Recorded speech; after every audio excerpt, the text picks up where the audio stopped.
Comencem amb un objectiu d'alçada. Rafael Nadal comença l'any com a número 1 del món. L'Open d'Austràlia d'aquest mes de gener serà el punt de partida de la defensa del seu regnat. París, com sempre, serà especial i l'11 Roland Garros el gran objectiu.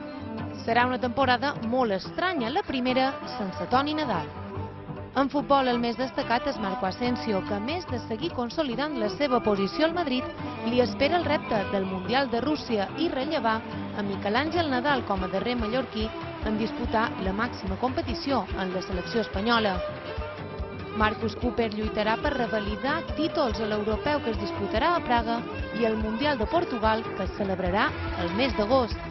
Dues cites importants també per Sete Benavides i Adriana Paniagua, considerada millor palista de la temporada. Podríem veure també el triatleta Mario Mola convertir-se per tercer any consecutiu en campió del món i el menorquí Albert Torres conquerir de nou algun mallot de campió d'Europa o del món al velòdrom. Aquest 2018, Mavi García canviarà el duatló pel ciclisme, una nova etapa que ens pot deixar grans imatges. Joan Mir debutarà a la categoria de Moto2 i Jorge Lorenzo intentarà refer-se amb Ducati. En bàsquet continuaran sonant els nostres arreu del món. A l'NBA, Abrines intentarà consolidar-se encara més amb els Oklahoma, un equip que aspira a tornar a jugar una final de conferència. Més a prop d'aquí, Sergi Llull apura la recuperació de la seva greu lesió per poder arribar en plena forma a la lluita pels títols. El Real Madrid, amb ell i Rudi Fernández, encara aspira a tot. També Joan Sastre, ara acompanyat per Sergi Garcia, tractarà de tornar a aixecar un títol amb el València Bàsquet.